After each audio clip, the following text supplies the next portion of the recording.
여러분 안녕하십니까. 6월 6일 화요일 넘치는 우리 교회 EQ 37일자 시작하도록 하겠습니다.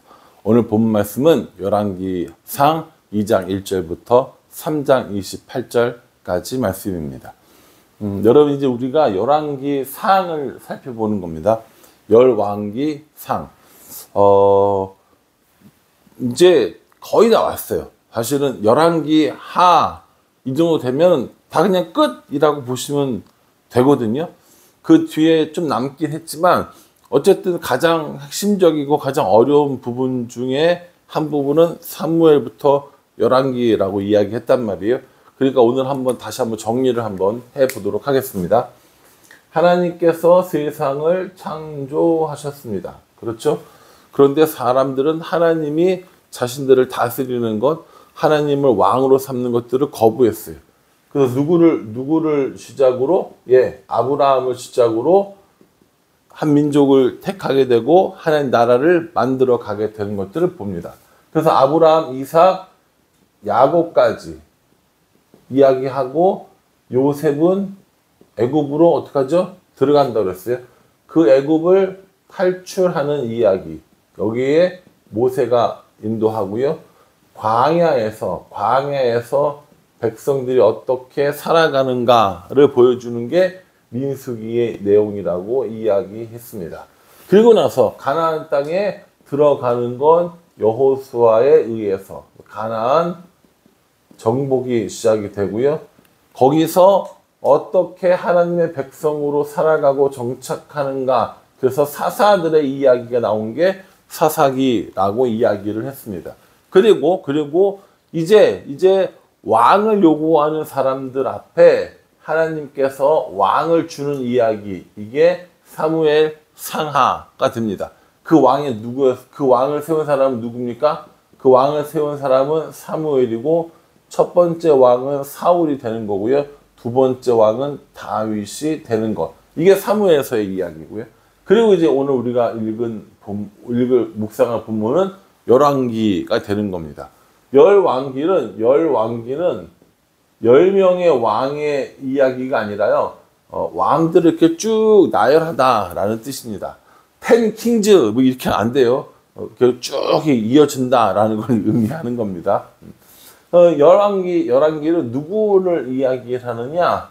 솔로몬을 이야기합니다. 처음에 솔로몬으로부터 시작을 해야 되는 거예요. 그러니까 사무엘에서는 솔로몬이 나와요?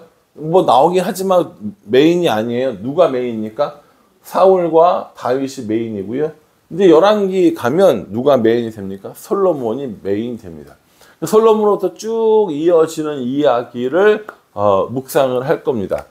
오늘 솔로몬 왕이 세워진 것들, 그리고 다음 주에 내일은 솔로몬이 성전이 세워진 것들에 대해서 이야기를 할 겁니다. 그리고 나면 이제 전반부는 끝인 거예요. 그러면 솔로몬 뒤에 이야기들은 어떻게 되는지 이거거든요, 이거요.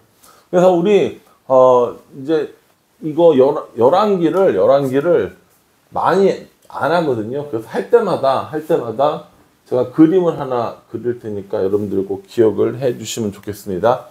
이스라엘의 첫 번째 왕은 사울이었습니다. 그리고 여기서 끊어지죠. 두 번째 왕은 누가 됩니까? 다윗이 됩니다. 세 번째 왕은 솔로몬이 됩니다. 여기까지 우리가 되게 잘 압니다. 근데 솔로몬이 죽고 나서 나라가 나뉘어집니다. 나라가 이렇게 두 개로 나뉘어집니다. 북쪽과 남쪽으로 나누어 줍니다. 그래서 북쪽에 있는 나라들을 우리는 뭐라고 부르냐면 북이스라엘이라고 부릅니다. 북이스라엘이라고 부르고요. 남쪽에 있는 나라를 남유다라고 부릅니다. 여러분 이거 어떻게 생각하시면 되냐면요. 우리는 참 이해하기가 쉬워요. 북한이 있어요. 남한이 있습니다. 이렇게 생각하시면 돼요. 남쪽에 있는 한국, 북쪽에 있는 한국 이렇게 불렀지만은 얘네들은 북쪽에 이스라엘, 남쪽에 유다 이런 식으로 불렀다고요. 근데 문제는 뭐냐면 성경에 이렇게 북이스라엘이라고 나오지 않아요. 남쪽에 남유다라고 나오지 않습니다. 그러니까 이제 열왕기에 들어오면 무슨 생각을 해야 되냐면 이스라엘 이렇게 얘기하면 어디라고 생각을 해요? 북쪽 이스라엘. 분단된 국가의 북쪽에 있는 북이스라엘 생각해야 되고, 유다 하면 남쪽에 있는 사람들, 남한 사람들, 이런 식으로 생각을 하셔야 됩니다. 그러니까 이전까지는 사실은 이스라엘 하면 전체를 다 가르치는 거예요. 다 가리키는 거였단 말이에요. 여기 앞에까지는. 솔로몬 이후에는 어떻게 됩니까? 북이스라엘과 남유다로 나뉘어집니다. 북쪽 이스라엘은 누가 다스리냐면 여로보암이라는 사람이 다스립니다. 이 사람은 솔로몬의 신하입니다. 아들이 아니에요. 그러니까 여기는 솔로몬하고 관계가 없는 거죠. 남쪽 유다는 누가 왕이 되냐면 르호보암이라는 사람이 왕이 됩니다. 여기 지금 여로보암, 르호보암, 보암이고 하니까 얘네들이 형제인가 보다 라고 생각하실 수 있는데, 얘네들이 형제 아닙니다. 그냥 뒤 글씨가 똑같을 뿐이지 형제 아니에요. 그래서 여로보암과 르호보암을 형제로 생각하는 사람들이 굉장히 많거든요. 그게 아니라는 거 꼭 알고 계세요. 이 솔로몬의 아들이 르호보암입니다. 그러니까 다윗 왕조는 어떻게 흘러가요? 이렇게 흘러가는 겁니다. 북이스라엘이 포함된 역사 전체를 이야기하는 건 열왕기입니다. 열왕기 상하라고 보시면 돼요. 열왕기 상하. 그런데 여러분들이 만약에 이 역사를 쓰는 사람이면 정통 자기네 조상들의 이야기를 쓰고 싶지 않겠습니까? 이거 북이스라엘은 상관하지 않고, 그래서 이 북쪽 이스라엘 이야기는 다 빼고 다윗 왕조의 이야기만 기록한 책, 그 책이 뭐냐면 역대기입니다. 역대기. 이게 역대상하로 되어 있죠. 그러니까 열왕기와 역대기는 같은 시대를 이야기하고 있어요. 이 왕들의 이야기, 왕조가 만들어지고, 이 왕들의 이야기가 쭉 설명이 되어 있지만, 열왕기는 북이스라엘과 남유다의 이런 이야기들을 같이 기록하고 있고, 역대기는 남쪽 유다, 다윗 왕조의 이야기만 하고 있는 겁니다.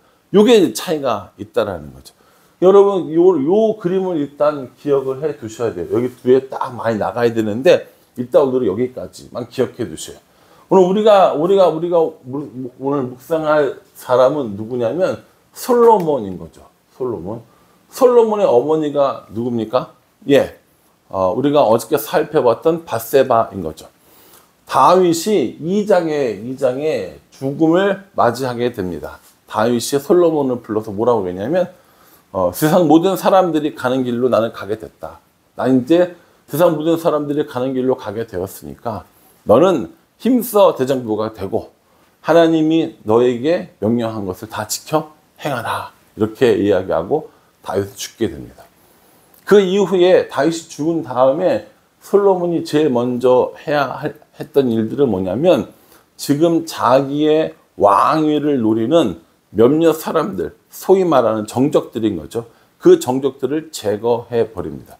그 제거하는 이야기가 2장 나오는 거고요. 3장에 가면 뭐가 나오냐면, 3장에 보면 하나님 앞에 1천번제를 드리는 장면이 나와요. 1천번제를. 근데 그 앞에 1절에 보면 누구와 혼인관계를 맺냐면 바로와 혼인관계를 맺습니다. 이 바로가 누굽니까? 바로가 애굽의 왕인 거예요. 애굽 왕 바로와 혼인관계를 맺어요. 그쪽 공주를 데려왔다는 거죠. 근데 여러분, 이건 하나님이 기뻐하시는 일입니까? 아닙니까? 아니거든요. 그는 왜 이렇게 했느냐? 그 당시 애굽은 좀 센 나라니까 내가 센 나라의 공주랑 같이 뭐 한 거예요? 정략 결혼을 한 겁니다. 이게 이제 시작이 되는 거죠. 그런데도 불구하고 아직 솔로몬은 하나님을 사랑하는 마음이 있었습니다. 그래서 기브온에 가서 뭘 드리냐면 1,000번제를 드립니다. 1,000번제. 이 일천번제에 관해서는 크게는 두 가지 학설이 있습니다. 예루살렘에서 기브온까지 가는 거리가 좀 있거든요. 근데 뭐 그 당시에 왕이 이렇게 뭐 마차를 타고 간다 소리 치더라도 그 많은 사람들이 있기 때문에 일천번제를 들으려면 3년을 넘게 가야 되거든요. 근데 여기 아침에 예루살렘에서 일어났다가 기브온 갔다가 다시 돌아왔다가 또 갔다가 이걸 3년 동안 했다? 이건 좀 너무 무리가 있지 않는가라는 생각 때문에 보통 사람들이 뭘 얘기하냐면 1000번 들을 양의 것들을 한꺼번에 드렸다라고 이야기를 하고 있습니다. 어쨌든 간에 1000번제를 드리니까 하나님이 나타나서 물어봅니다. 5절에요. 내가 내게 무엇을 줄꼬 너는 구하라. 이렇게 얘기했어요. 내가 내게 무엇을 줄꼬 너는 구하라 라고 이야기합니다. 그랬더니 솔로몬이 뭐라고 대답을 했어요? 그랬더니 하나님께서 그걸 뭐라고 이해하셨냐면 지혜라고 이해하셨습니다. 이제 11장에 나와요. 11절에. 근데 문제는 뭐냐면 솔로몬이 너는 내게 무엇을 구하라 라고 했을 때 솔로몬이 딱 찍어서 지혜를 주세요 이렇게 하지 않았습니다. 그렇죠? 여러분 솔로몬이 지혜를 주세요 라고 생각했다고 많이들 알고 계시는데 아니요. 솔로몬이 구한 건 지혜가 아니었습니다. 제가 한번 볼까요? 3장 열왕기상 3장 9절에 보면 누가 주의 이 많은 백성을 재판할 수 있사오리이까 듣는 마음을 종에게 주사 주의 백성을 재판하여 선악을 분별하게 하옵소서 이렇게 얘기합니다. 9절에요. 주의 백성을 재판하여 선악을 분별하게 하옵소서. 듣는 마음을 주사 듣는 마음을 종에게 주사 주의 백성을 재판하여 선악을 분별하게 하옵소서 라고 9절에서 이야기했는데 하나님께서 그걸 뭐로 받아들이셨다는 거예요? 지혜로 받아들이셨다는 거예요. 아, 너 지혜를 구하는구나 라고 이야기해 주십니다. 11절에 이렇게 얘기하죠. 이에 하나님이 그에게 이르시되 내가 이것을 구하도다.